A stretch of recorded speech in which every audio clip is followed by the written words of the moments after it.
give everyone a minute to like calm down, or should we just get into the discussion directly? So I wanted to thank you for that. That was amazing. Obviously, I told you that when I was reading your book. First of all, I read it in one go. Remember, I texted you 2 days later saying I read everything. I couldn't stop reading it.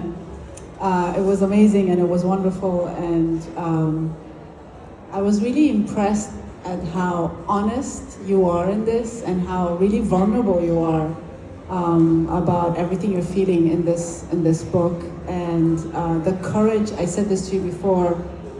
The courage you have to just lay it all on the line. And I want to know how you. I don't know. Did you prepare yourself to be so honest and so open about an affair you're having with a man who is with someone else, technically? I did this completely for pleasure. It started because Richard asked me to write about the first night we spent together. He's really into erotic writing, and he writes about sex life all the time, and he really gets off on writing, on sexual writing. And when I just started writing what he wanted and describing the night for myself as a journal entry initially, I just really enjoyed it. It was a lot of fun. And this is kind of like how my journal entries are like. It's not that different.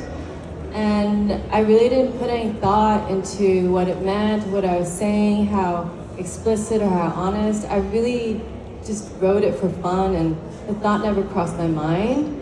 Maybe, I know this is not normal, but for me, I never gave this a thought. And maybe it's also because my years with Malcolm, who was an artist who really had no limits creatively. I think perhaps that's why it didn't even occur to me that there was anything weird about it all. Although when I first started the book, I had a literary agent, and she thought I was crazy. And she literally said, I don't know why you're doing this, and I'm really concerned. Did you have to ask Richard for his permission to write this? And I'm assuming when you first started writing it, you were not really thinking, oh, I'm going to publish a book about this, right? You're just writing for yourself, or just for you and Richard? How was it? Well, originally I wrote it for myself, and then as I continued to write, after a few weeks, I had quite a bit, because also my journal entries, they're not regular, they're quite long. So they can be between 3,000 to 10,000 words an entry. I might only do 10 or 12 entries in a year, but they're long. And after a few weeks, basically this affair started just before Thanksgiving.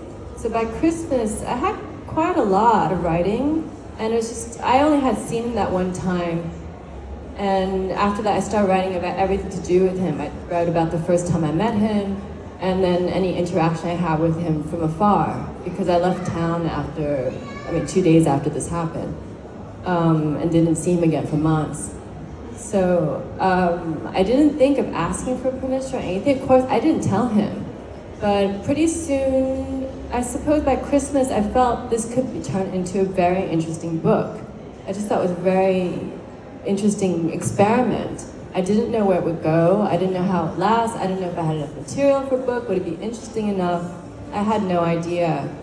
But I thought it was fun to put it down, and I would see where it went.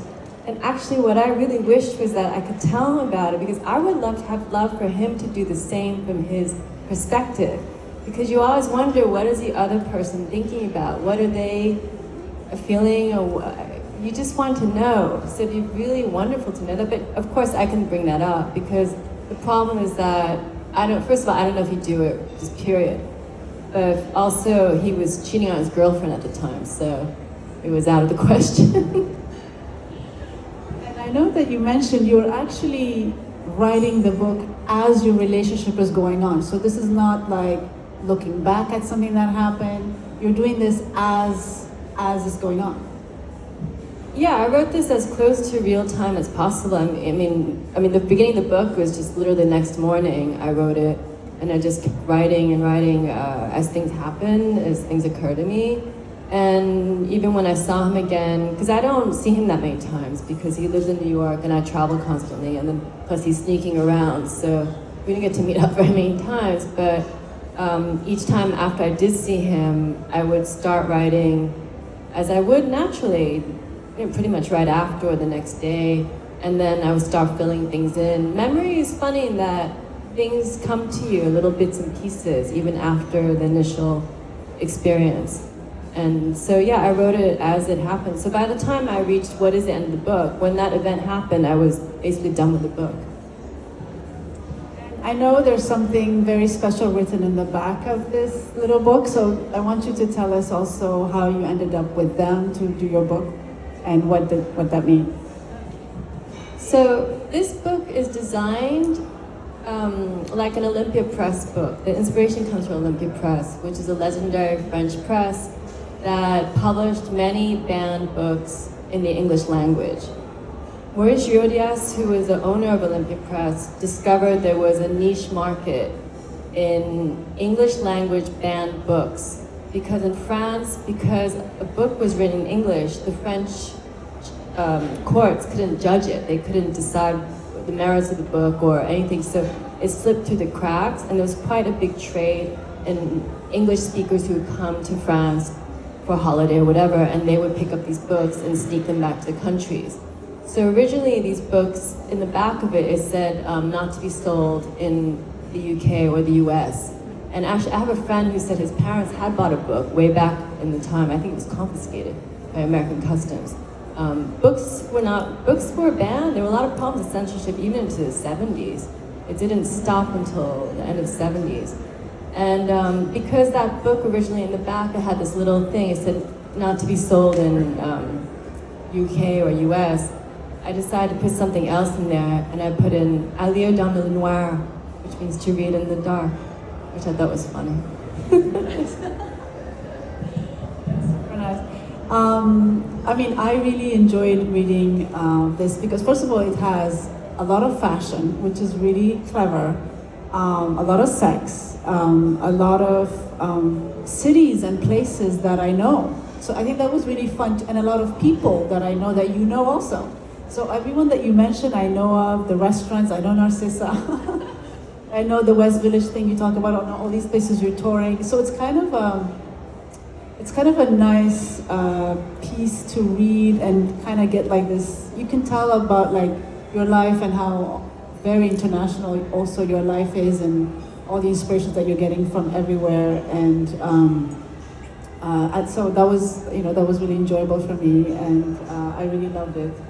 And how do you see this?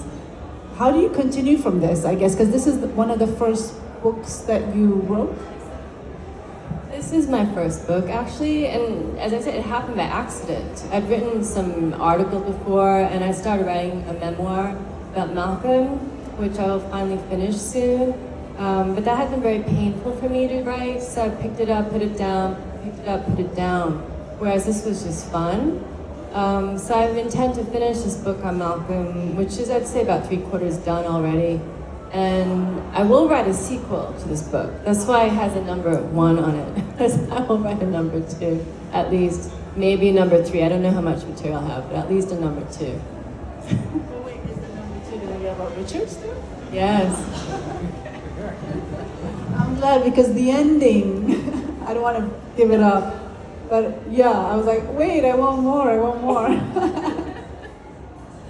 So anyway, so for all the people who haven't read it, please read it. It's wonderful. It gets read in like 2 days. It's very enjoyable. It's perfect for your Christmas holiday. And amazing. And yes, you're really good at writing about sex. And it's wonderful because also I think it's nice when you're reading about sex written by a woman, it's different, and I like that. I think I really appreciated that, the sensibility and the way you approach it. It's so different and raw, but at the same time quite sensual. So that was nice. So thank you for having me, and I really enjoyed it. Thank you, Liya. Thank you so much.